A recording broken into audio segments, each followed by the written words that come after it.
that I was here. When I arrived here on the 5th of July, and replaying every moment, every day in my mind, about, what's truly my goal here. One of the things that I learned in life, especially in the sales industry, was movement. Everything starts with itself. Look at, say, is it Peggy, or is it Kendra, or is it Jim, or is it Remax, or is it because Trump is president, or is it because of the healthcare are going up? I didn't look for reasons to say why I'm not doing well, or I'm not achieving the goals that I want to set. I always dreamed of how can I do better with each circumstance that I have. One of the main things that I want to do is try to, think to do to serve you. Not for show, not to get excited about just anything, but what can I do for you today? That's my dream, to make things better for you. It says here, if you can dream it, you can achieve it. I truly, really, really believe that. A lot of you dream to have a better career. You dream to have a better family life. A lot of you dream to have better health. A lot of you dream to have better circumstances in your marriage, in your relationships. A lot of you guys, you dream on just having peace for the world, for different things. How do you dream things? You remember when we were all in elementary school and we used to sit up and they say daydreaming? It was the most beautiful thing I thought in the world, because it's like your happy place, huh? You escape to that little place. And I still do that. A lot of people, when they get older, they forget those little bitty things in life. And dreaming is one of the beautiful things of thinking, wow, what if I could do that? I remember I wanted to be an astronaut. That was my thing. I was into science and all that kind of stuff. That was one of my main things that I dreamed of on a regular basis when I was a kid, from like 9 to 14 years old, okay? Because it was the Apollo missions at that time. I came up in the 60s, okay? In the late 60s and the early 70s, okay? I'm 58 years old. So it was an interesting time in America at that particular time. So I was dreaming of achieving one of those things. Then they say, well, you can never fly because you wear glasses. My whole dream went down. Okay, seriously? Just because I wear glasses? So that's what they were telling us at that time when we grew up back then. Okay, now today it's not true. They can do all type of things, eye surgery and all that stuff. But all of you guys, what I would like for you to do is write down some of your dreams for the month of September. I want you to write down 5 dreams you have in your personal life, in your business life, in your sociable life, in your spiritual life. I want you to write down in your own life for yourself personally. We forget sometimes to think about ourselves. We think about everybody else but ourselves. Write down 5 dreams for the month of September. And then I want you to think about those dreams during this month, okay? In your personal life, think about things that you haven't did in a long time. Remember, you know how you go back to, if you're married or you had a relationship or you're meeting people, you think about stuff you did. Wow, I remember when we did that. It was so beautiful. Go back to those things. They are like magnets in our lives. Okay? Dream things in your business life. You remember, I always bring it up when you first started as a realtor. Dream about your first day as a realtor, your first contract, the first time that you made an appointment with a client. You were so excited, especially when they showed up. Okay? That's one of the main things I want you to dream about. I want you to dream about things in your spiritual life. I want you to dream about things in your physical life. Oh, I haven't been to the gym in a long time, but tomorrow morning I'm going to take a walk in the park, or I'm going to jog, or I'm going to go out and kayak, or ride your bike, or something. I want you to dream, okay? Dreaming is a part of who we are. I mean, some people say, I don't dream no more. Yes, you do. You just don't remember what you dreamed, okay? It's called REM, rapid eye movement, okay? If you yourself go to sleep and your husband look over at you and your eyes be doing this underneath, you're dreaming. You're dreaming about something. You can't capture, and they do look at you. The wives sure look at your husbands. Look, you dreaming. What are you dreaming about? You know, we get all, what you dreaming about? Especially when they start talking, mumbling, yeah, I heard you. But we want, we want you guys to start dreaming. Dreaming about your goals. Dreaming about things that's happening in your life. Just like we had the things with the dreamers, or the things, the political realm right now. These kids are young, they're dreamers. They want a better life for themselves. And everyone, all of us are human beings, we deserve a better life. I don't care, long as we are positive to enable humanity to do better, or dream bad things on people. Dreaming is really an important subject to me, because you have to understand, coming up in the 60s as an African American man in Flint, Michigan, one thing I didn't want to do is work in the factory. It was my dream to travel around the world. I had to find an escape mechanism. How am I going to get out of Flint, Michigan? Have anyone in here ever been to Flint? Oh, you don't really want to go to Flint, neither. Okay, but at the end of the day, nothing against my city. I loved my city. I had a great opportunity in that city, but I didn't want to work in the factory. At 15 years old, they had an apprenticeship program. And my dad said, oh, I'm dreaming that you go and be a tool and die maker. I didn't want to be no tool and die maker, or electrician, or plumber, or skills tradesman. At 15 years old, they would send us to Motors, or one of the big factories in Flint, Michigan, for an apprenticeship program. 5 o'clock we had to be there. I had to get up at 4.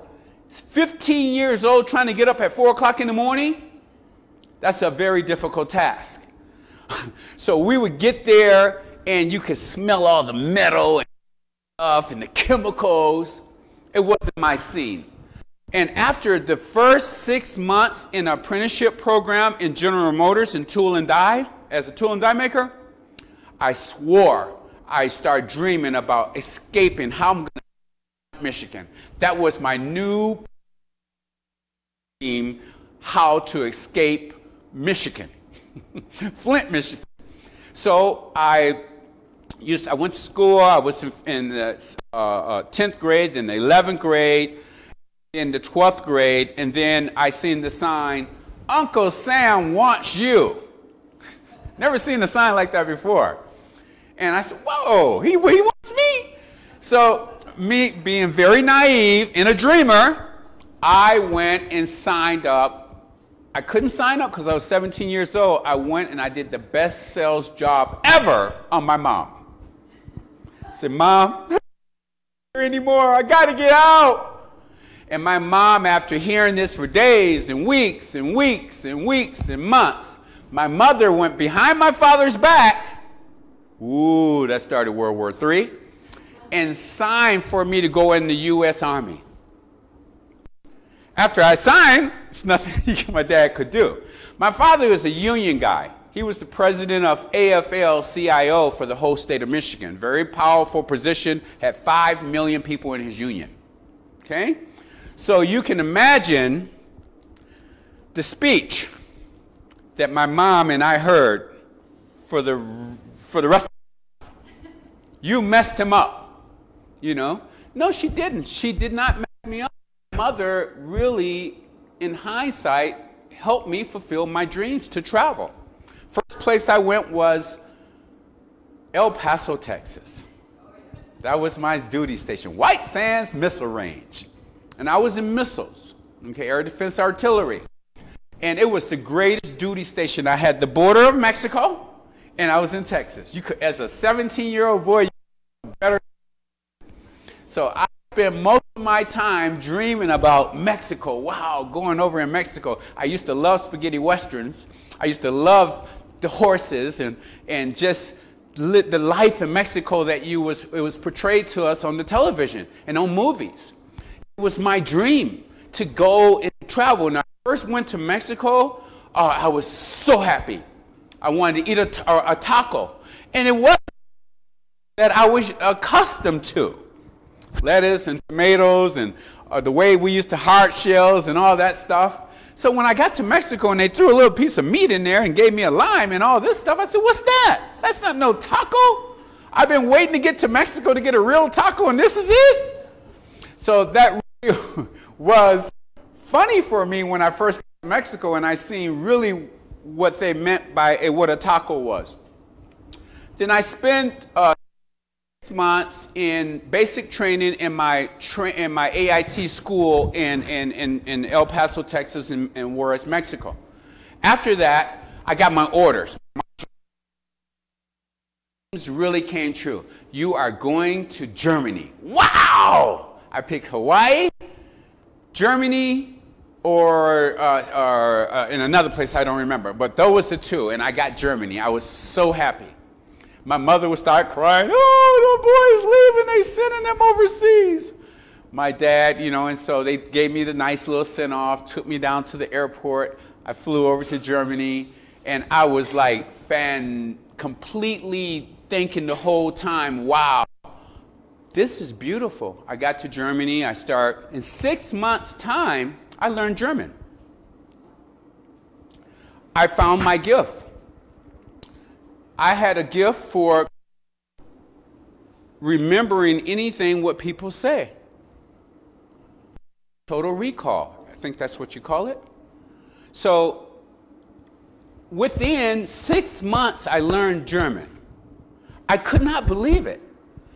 I started learning German, and then a lot of the military soldiers say, Jeffrey, go out. Can you go out with us?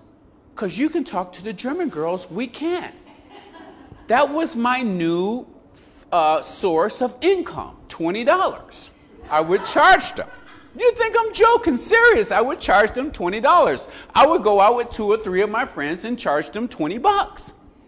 Okay, for the night. That pays for all my beers, all my entertainment for the night, and to get back to the barracks before I roll call the next morning.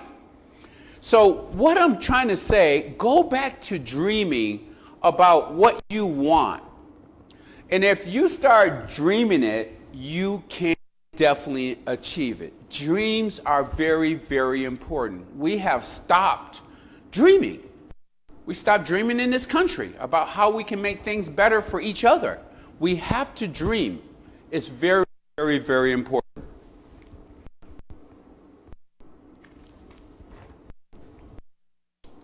Your aptitude will determine your altitude. Basically, this is kind of like tongue, I call it. It's kind of like the different things about your attitude. Your attitude, the way you approach a solution, the way you approach a problem, the way you approach people you talk to, your attitude, the way you are as a human being, and how you go into something is going to really bring and show you what the outcome is going to be.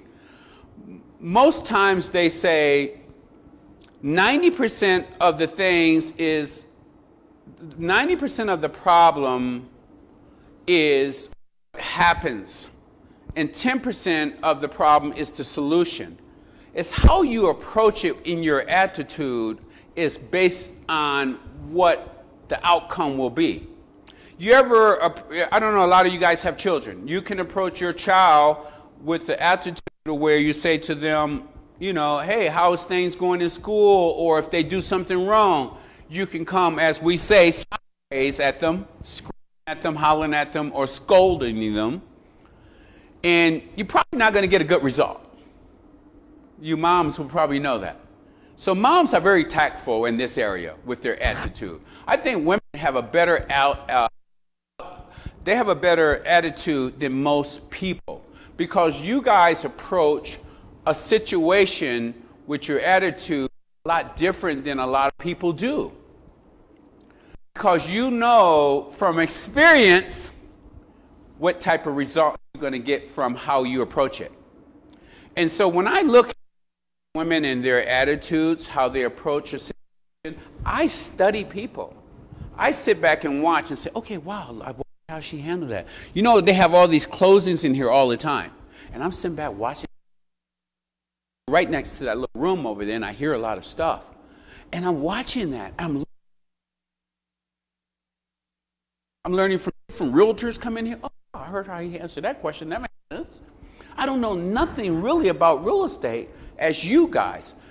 Your attitude of how you approach any issue is going to bring in, it's going to determine your altitude, how you go up in that situation. You have to think every time that you remember the thing positive mental attitude, PMA, is still a very basis that we should follow, that we should continue to portray in every situation that we encounter each and every day. Because attitude is very, very, very important. Sometimes we can shoot ourselves down based on our attitude, how we approach something. Okay? You have to sit back and say, okay, most men, we don't think before we talk. Would y'all agree? We just blah, blah, blah, blah, run it out. Okay? Women guys are precision human beings, and you basically in your mind work things out how you want to push it out there. Sometimes people can push the wrong buttons with you guys and y'all, boom, you tear them up. But at the end of the day, in most situations, you guys approach a situation with, you're very tactful, you have a great attitude about it, and you basically, you have empathy. That's a better word, about it. You have a heart, and you're thinking about, okay, I'm going to say this like this because this is how I would want it to be said to me. And I'm not saying this because the whole audience today is only women, but I believe that you guys are some of the best salespeople on the planet. And the reason why is because everything you do it from the heart. And you do it with emotion. And you think about what you say before you get blurted out. And I believe one of the things that has made me each and every day to become a better salesperson, I used to watch women sell when I was in the timeshare industry. And a lot of people say, oh yeah, she's selling just because she looked good. No, that's not true. I sell because you know exactly what that woman's gonna want when she owns a home. You are really into it because you guys you own homes, you have sold homes, and you know exactly if that was you, how would you want that question to be answered? What part of the home would be the most important area for you? Finances. What's going to be comfortable for her. You guys have a lot more empathy and sympathy in that area compared to most people. And I learned when I was in the timeshare industry and when I was in what they call resort properties, we were selling fractional shares, selling months, 2 months and 3 months, people who wanted to come on holiday. Most women did exceptionally well, okay? I had a friend of mine's, her name was Shelley. She was from Britain, and she was one of the top British sales agents. And I said, Shelley, how do you sell people in an hour and a half? How do you do it? She said, Jeff, one of the main things that I do all the time, I put myself in the people's shoes. And women are pretty good at that. You are good at that with your children. You are good at that with your spouses. You are good at that in business. You are good in that in mainly almost every situation that can arise. And if you have the same, and I tell a lot of guys who are selling, if you have the same attitude like a lot of women have, the way they approach different situations and circumstances, you'll do very well. Study people. I see people bring clients out here to appointments. And I sit back sometimes when I'm passing and I'm watching them. I'm watching how you guys show you go over the contract with them, the questions you ask. And I have heard a lot of different people over the last 2 months how they do it. I see some people who print the contract out and have the people sign it. And I see some people, the people get up and say, well, we'll do it later. You have to ask yourself, what did I do wrong? Was it because somebody walked by and they didn't sign the contract? No. Is it because that it started raining outside, they didn't sign the contract? It's because you didn't ask all the right questions or you did not approach it with the right attitude. But in your heart that the contract is already signed, and I promise you 9 out of 10 times that will be the outcome. You have to believe it. A goal properly set is halfway reached. That is basically an area where I would say most of us fail in life. We don't set goals to the point where they are properly set. What are some of the main things when you set a goal? When you choose to set a goal, the first thing you should do is write it down. I wasn't really a writer, but I met a lot of people in my life, especially in the 22 years that I lived in Europe. They were writers. And I said, why you write that down? Why you got they had notebooks, they had journals, and they had all this. They wrote everything down all the time. I didn't understand that coming from Flint, Michigan. Why are you writing stuff down like that? For what? Because when you put your feelings, your emotions, your dreams, your goals on a piece of paper, they become alive. They truly become alive. You have to be able to write it down. Then you have to write down which obstacles do I need to overcome. Okay? You have to ask, what do I need to overcome when I'm setting a goal? We can have short-term goals, 90 days, 120 days, and we can have long-term goals, 2 to 5 years. Most times, a goal is not a plan. You have to plan to reach your goal, but a goal is not a plan. A goal is a target, a bullseye in health, in your social life, in your business life, what you want to reach. This is September. By December, short-term goal, I want to accomplish this. I want to accomplish this. I accomplish this in my spiritual life. These are the things I want to reach. Who in here have goals set right now, today? Let's go back to setting them. This month of September, I want all of you guys to write down 3 short-term goals you want to accomplish by December 31st, 2016.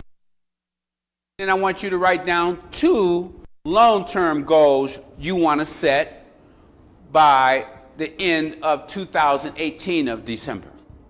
I'm going to write mine down. Write yours down. And then we're going to talk about it in the next meetings. Set some goals. Write them down. Look at which obstacles you have to overcome to reach those goals. Plan a date to hit those goals. And the next thing you want to do is have a plan of action. A lot of people say, well, what do I do next? You have to have a plan of action. You got to say, okay, for me to get there, what do I need to do? It's not just going to happen. It's like a relationship. You have to work at it. It's like work. You have to work at it. To become the best realtor in this corporation in RE/MAX Masters Millennium, what do you have to do? How do you become number one? How do you become number one? Do I have to become a buyer agent and also a seller agent? Probably so, to become number one, right? Would you agree? You would probably have to do both. How do I get more listings? How do I get to more?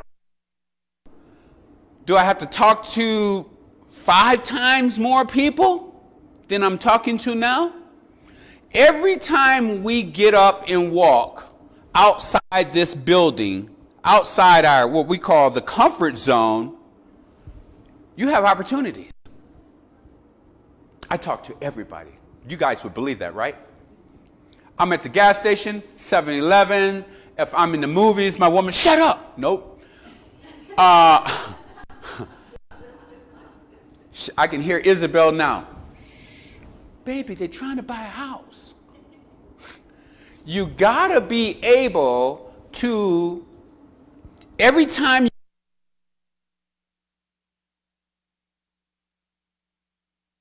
I want to become the best.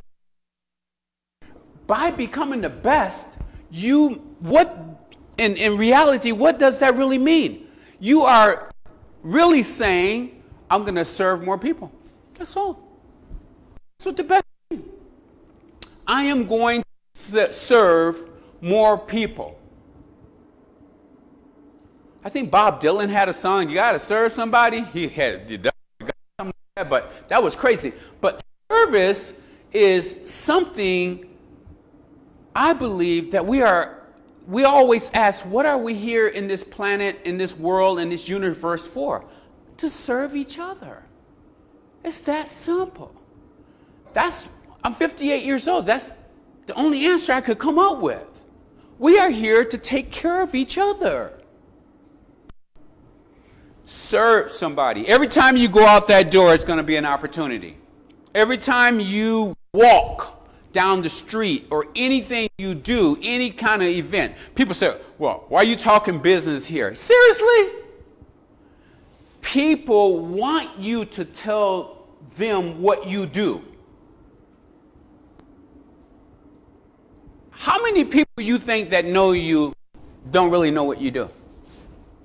Have you really sit down and had a cup of coffee with them at Starbucks and say, hey, look, I know you know I'm a realtor, but let me kind of tell you really what I do. I serve people. I help people. I help all of your friends. You remember, I think a couple weeks ago, I asked everyone in here to write 10 people down that I want you to network with. I want you to properly set a goal, and I promise you, you will reach the target by those people that you are working with. They will send you client after client after client. Why? Because now it's not only you selling real estate. You have 10 other people who are helping you sell real estate. Send them every couple of months a Starbucks card.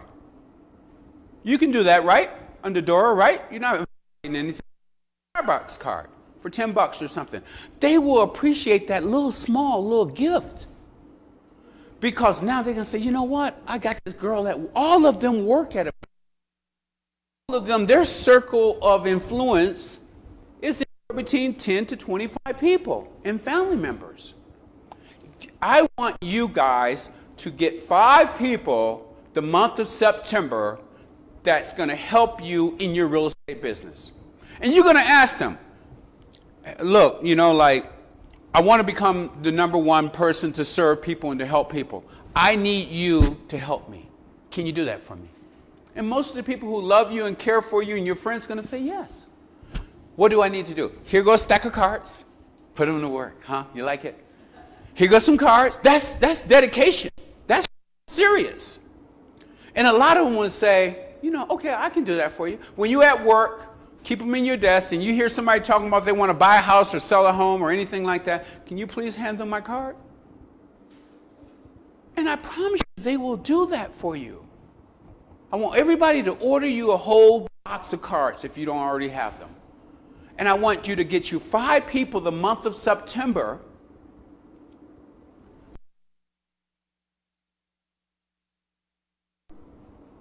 that's going to help you enrich your life, their lives, and other people's lives. That is your goals that I would like for you to properly set for the month of September.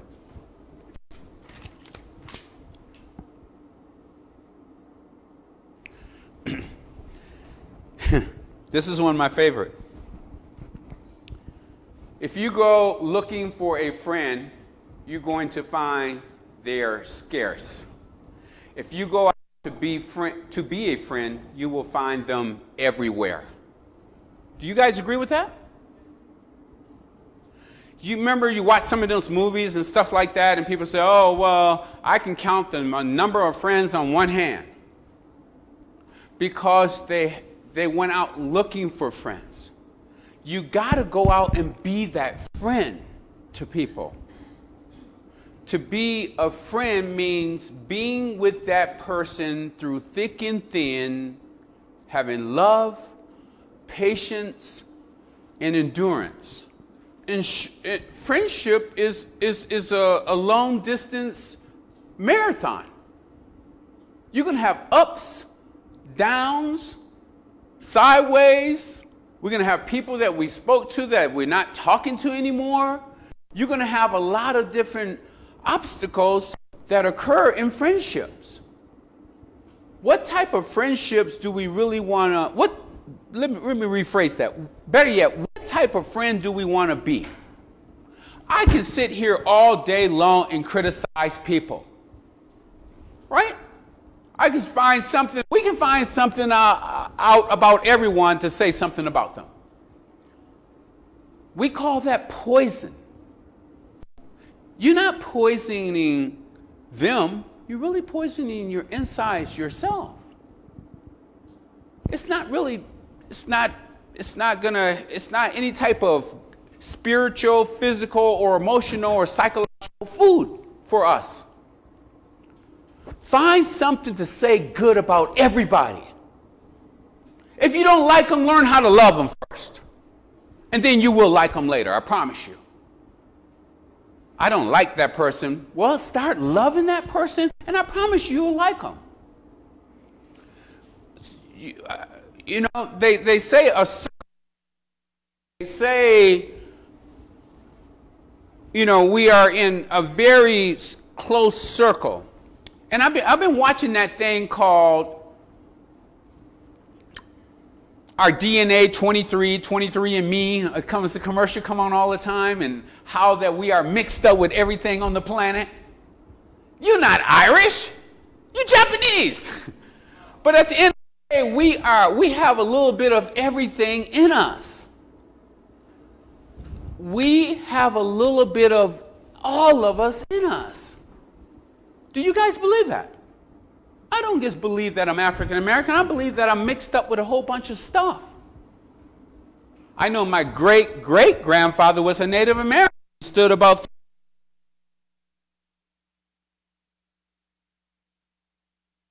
hair all the way down to here.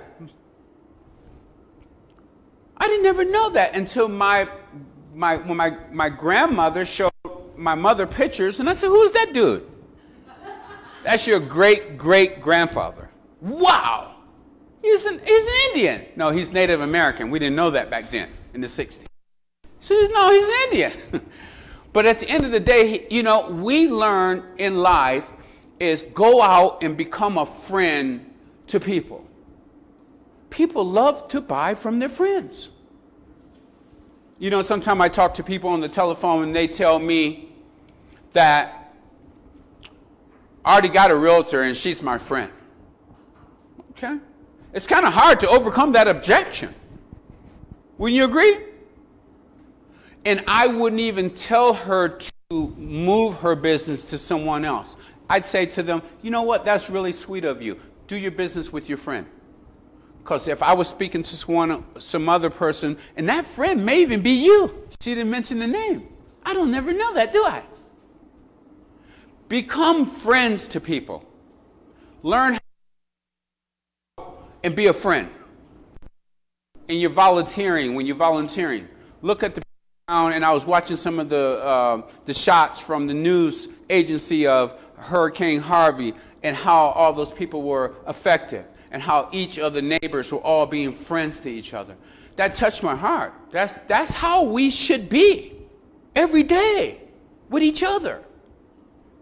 And when people start seeing you do that, they're going to say, I want her to work with.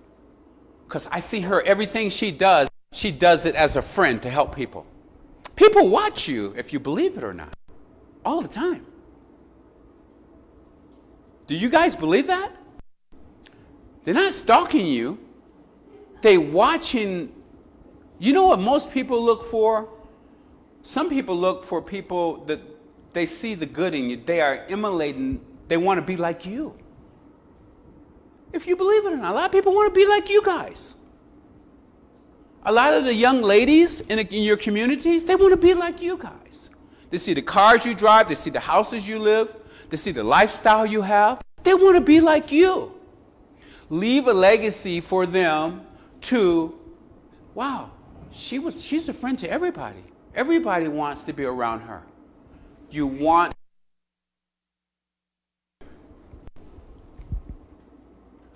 Expect the best. Prepare for the worst. Capitalize on what comes. How do you take a bad situation, make it a good situation, and capitalize on it? Okay. We're going to go into the real estate world. The client calls you up. No, better yet. You put a contract out on the house. It's 4 other contracts out on the house. You pray that the seller accepts your contract for your clients. And it's down to the wire. The listing agent calls you back and tells you it's between you and somebody else. You're all nervous. It's down to the wire, right? The people have seen several houses and every one of their contracts have got turned down. 2 things are. You are expecting the best, but preparing for the worst. You're already looking for other houses. Wrong! Don't start looking for other houses. You need to focus on where you are and capitalize on what's to come, what's going to happen. I would say to you, okay, what I would do in that situation, your clients are pre-approved, right? You got to pull out every stop that you can at this present time. I would call my lender up and say, I want you to call the seller agent up and tell them how good and how strong of a client our client is. Would you guys agree with something like that?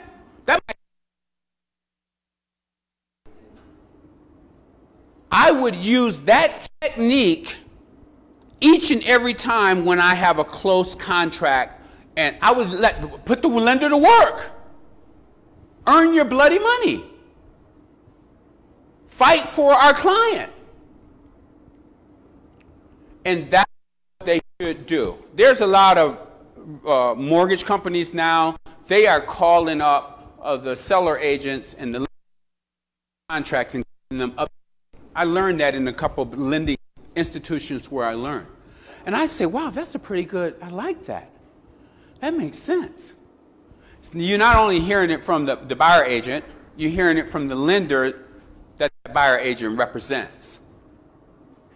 If I say something wrong about the real estate, please correct me because I want to learn more and more from you guys. I'm not a realtor. You guys are the experts in that area. I'm going to always treat you guys as experts, okay? But what I want you to do is capitalize on what's to come. Start thinking about when you sign a client up as a buyer or a seller, you have the experience of all these different things that can occur during that. Start getting yourself ready for what can happen before it happens. Yes. It's like the military. Plan for the best and expect the worst and capitalize on whatever happened.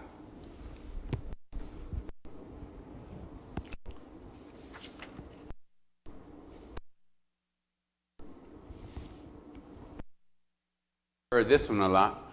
People don't buy for logical reasons, they buy for emotional reasons.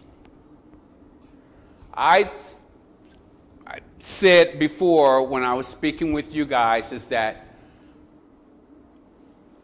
when I sold timeshare in Germany and I sold timeshare in the Canary Islands, I sold to the German families. Germans are logical. They're not emotional. Why would I say something like that? After 14 years and working with the German corporation, they are logical. So I had to think, how can I make these people buy emotional? I made them laugh. I came up with a whole bunch of German jokes about myself, about the Germany, and they loved it. I entertained them. Completely made them laugh the whole hour and a half that they were on tour with me. I was showing them some of the most beautiful resorts in the world. I want you guys to write down this resort called Amphi Beach Club, A-N-F-I Beach Club. I want you to Google it, look it up. You're going to see it's one of the most beautiful resorts in the Canary Islands. Okay? When I used to the best-selling day I ever had in my life with the German families was I started off working with one client at 9 o'clock in the morning. I had them sold by 10:30. Another client came in German, no break, no sandwiches, nothing. After paperwork was finished with that first one, 12 o'clock. By 2 o'clock, I sold another one. Then I had a group of Germans come in, 2 couples. 9:30 that night, I had champagne on the table for those 2. That's the only time that anyone ever have sold 4 people in one day off the street in Europe, and I got an award for that. That's not a very easy task, especially in German. Do I look German? So that's a very hard thing to do. What did I do? I sold emotionally. I look for their emotional triggers. The Germans are very logical, as I said. They think of, in this order, my job, my house, my wife and kids. That's how they think. They don't think wife the other way. Job, money, all that stuff, but then wife and kids. German people have this later in life. They go to school. After they get out to 12th grade, their high school, they themselves start something called an internship, an Abitur in Deutsch, what it says, what it means, an internship.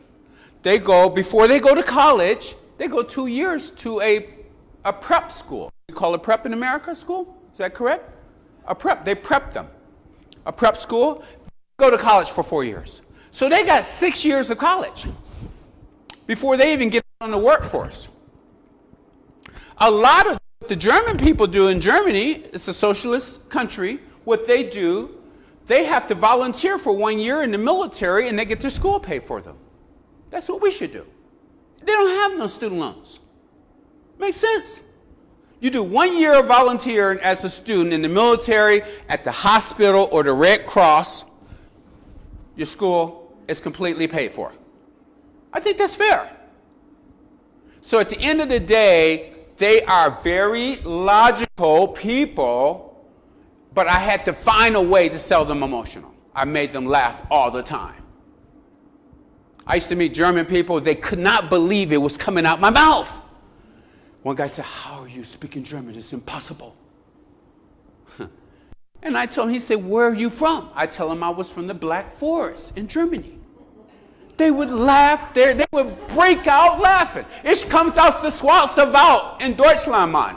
He said, "You're from the Black Forest?" And they start kind of like really believing I'm from the Black Forest. They would laugh, and laugh. I had them. You make people laugh, they would start to like you. People started to like you, they would start to trust you. If they started to trust you, they will buy from you. You got to make people laugh. You got to be able to laugh at yourself. Don't try to be perfect, because none of us aren't. Have fun. If you make a mistake, tell people, I made a mistake, but it won't happen again. I'll make sure I find out the right information for you. I told you the wrong thing. Don't go into a battle. "No, I didn't say that." "Yes, you did." "No, I didn't." You win the battle, but you lose the war. Make sure that you sell emotionally. Sell from your heart. Sell. A lot of people say, "I want you selling me." I'm not going to sell everybody. But I know that I might not be able to sell you, but I can bring in Peggy that could maybe talk to you and that would clarify some areas that would sell you. A lot of people wouldn't want me to sell them. I'm high pressure. Pressure? It's no such thing as pressure. You put pressure on yourself. Would you agree? Pressure is me asking you to make a decision today. Would you agree? If I call 5 people and I tell them, "I want you to come here today or tomorrow," that's pressure, right? Because they have to make a decision. That's all pressure is. We do not like pressure as human beings because it's a plan to call us to action, to do something. Always ask them, "Would you like to come in today or tomorrow?" It's more like not too much pressure on them.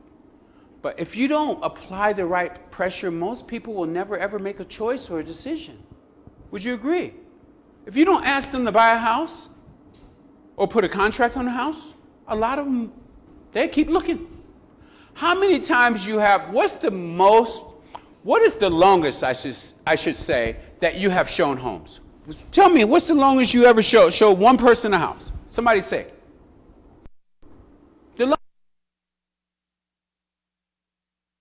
I don't know if I could do that. I don't know if I'm that type. I'm not built like that. Seriously? I'm driving you around 3 months, nights and weekends?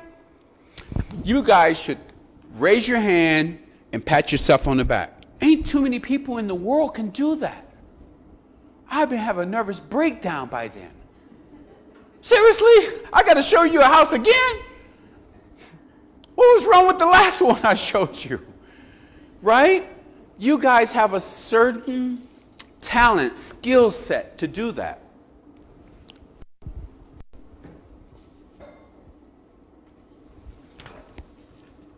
There's never been a statue to honor a critic. Would you agree? We can be a critic of the building. We can be a critic of Remax Masters Millennium. We can be a critic of the mortgage company. We can be a critic of how we get. We can be a critic of the house we show people. We can be a critic of a whole array of different things that occur each time we meet a client. We can be a critic of the client even. We have to understand one thing. The only way that you yourself are, that you are going to be the statue that is erected in that person's life is by becoming a friend, by selling the people emotional, and by understanding that there's nothing really to criticize.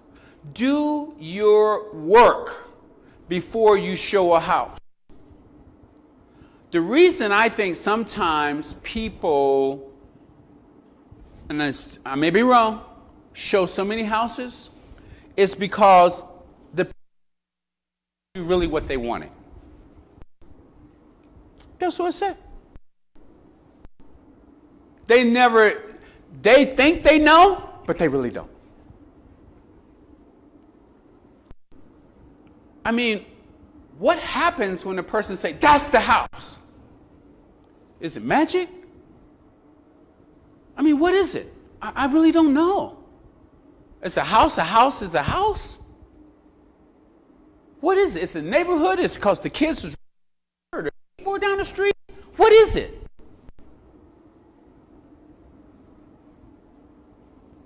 I don't understand that trigger. What really triggers that person to really say, I know they don't say it like that, but right? It's got to be something. It's probably because you were not so critical of that house, that one you showed them. It could be. I don't know. You guys I would love for you to share me those experiences. If we took all you guys' experiences here and put it in a movie, it'd probably be a fantastic movie. You picked out the top 3 clients that you had in your career. Oh, we could make a blockbuster. Because there's got to be some kind of magic there. Something happens. Do you think they get tired and say, okay, now I'm about to buy it? No. They have to live there and pay for this thing for 30 bloody years. It's something that you have done to make them buy. I believe that. I really, truly do.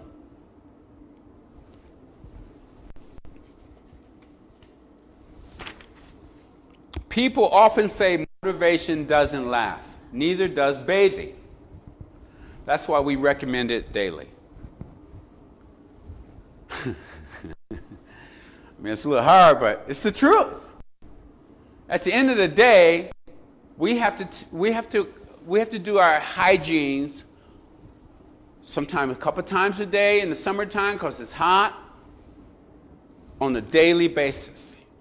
Because if not, it loses its effect on us. Motivation is a daily exercise, mentally, psychologically, and spiritual. What are you listening to when you drive to work? What are you watching when you turn on your television? What are you reading when you read a book? Why is that person so motivated and that person isn't? A lot of people, how do you train yourself on a daily basis? I listen to a lot of motivational stuff. Obviously, I have to. I called 508 people in one day. I slept good. I didn't really have a good day. I probably got 6 people for appointments or who wanted to talk to realtors that day. But I have to motivate myself to do that. I want to change up the way that I am marketing for you guys. And that's one of the main things, how I want to motivate myself now. I had a meeting with Peggy and Kendra in the social media department of how can I do better? How can I put clients in front of you? I don't want to transfer clients to you anymore. I want to make appointments for them to see you. Would you agree? Right? I'm going to find out if they're pre-qualified. I want to find out if they are qualified, can you bring your letter? If they are a listing opportunity if they're a listing opportunity, I want to make the appointment for you to go to their house, which is good, right? So I would say, hey, okay, for Sharon, and I just want yet, but can I get back with you? What nights are you open for this appointment? Put it back on them, right? Let them make that decision. They're going to lie or buy. Thursday or Friday night would be good, after 6. So I'm going to call up Sharon and say, hey, Sharon, I got a client. They say they want to list their home, and they say they'll be willing to meet with you at their home Thursday or 6. And then I'm going to say, before I call her, I'll make sure they have their address, how many square feet is your home, everything, right? Now she got that's a real appointment. That's my new thing starting today. I'm going to set appointments for you guys. Forget the calls. Forget the transfers. It's a waste of bloody time. It's like a violin. They keep on playing it, and we can never, ever get in. We playing ping pong. You call them, they call you. You call them, done. I'm going hardcore timeshare salesperson. I'm bringing you to the meeting. Would you agree? That's a real appointment, right, for you guys? My job is to do a good job for you. Now, I didn't want to come here and hang my coat. I want to come here and be motivated to make sure I'm getting results for you. Not to come up here to talk, to put on a show, or to say, oh, I got you a few laughs, made you feel good for an hour or two, and so forth. No. I'm changing this whole system up. From starting today, when I call, I'm setting appointments for you. I want you to give me everyone I'm working for, I'm calling for, I want you to give me every week a calendar. You have to. Help me help you. And watch me fish and bring them in, to pull them in the boat. And then I want you to call us a realtor and confirm it, right? That's all I'm going to ask you to do. I'm going for appointments for them to come here or to come. Make sure they pre-approve first. If they're not pre-approved, I'm going to send them over to the lender and get a letter for you first. Not wasting your time anymore. Because that's a real job of a marketing director. I don't want to play with that anymore. I'm going to show you I can do it. I can bring you in a whole bunch of appointments and bring them to the table. Because they're going to lie, or they're going to buy, or they're going to say I'm not ready. But at least they told me the truth. They told me something. People often say motivation doesn't last. It does if we keep training ourselves daily on motivational techniques. Get up in the morning, listen to some tapes. Buy some different things that you want to listen to. Spiritually, psychologically, motivate yourself. Say motivating things to your kids when you get up in the morning. The way you start your day is the way your day finishes.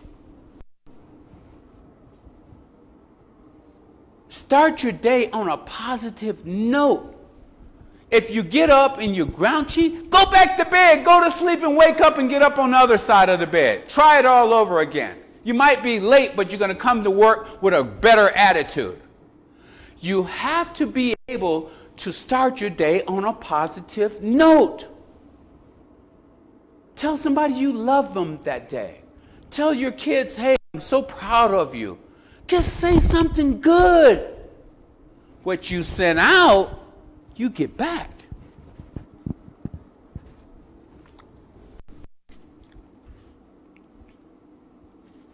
You will get what you want in life if you help enough other people get what they want. I say this over and over and over and over again. What you send out, you get back. if you help a lot of other people get what they want in life, you will get what you want in life. This is so important. I mean, your kids come and ask you for things. Mom, I don't know how old your kids are, but I'm just saying, can I get this? And you may stall and not get it for them at that particular time. But eventually, you say, you know what? You're doing good in school. Your grades came out. I'm very impressed. Oh, by the way, you know that what you wanted, that Galaxy notebook or whatever? Here it is. You see their face. It's priceless, huh? It's not because of the thing. It's because you help them get what they want, and they help you get what you want. Remember that failure is an event, person. Failure is something that happens. It's not who you are. Everyone who is successful, ask Jim, the owner of Remax, Carla, they have different failures every day that happens around here. But guess what? That's just an event. That's just something that's going to happen in the business world and in life. We get bad news and we get good news. It's an event. It's how you approach it with your attitude. It's how you approach it and deal with it and work it out. I can get bad news right now. March 28th, I lost my mom this year. That was probably some of the worst news I ever received. But I thought about, my mother was 82 years old. I thought about how she lived with us. I had 5 brothers and 6 sisters. It was 6 of us. We had a big, great family. I had a great childhood. And a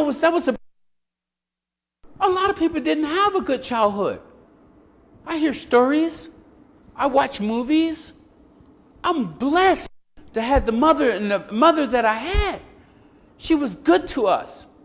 She whooped us. We got whoopings back then. And I'm glad she whooped us. Knocked you upside the head, boy. But at the end of the day, she was a good mom. She didn't abuse us. She helped us with her homework. She fed us. She clothed us. She stayed with us all her life. She gave her life for us. So when she passed, because my mother was very sick at the last days of her life, I was happy for her.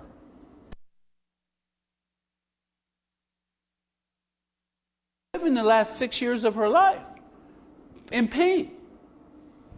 I remember that was an event. It wasn't my mom. My mom was a success. She was the greatest mom in the world for me.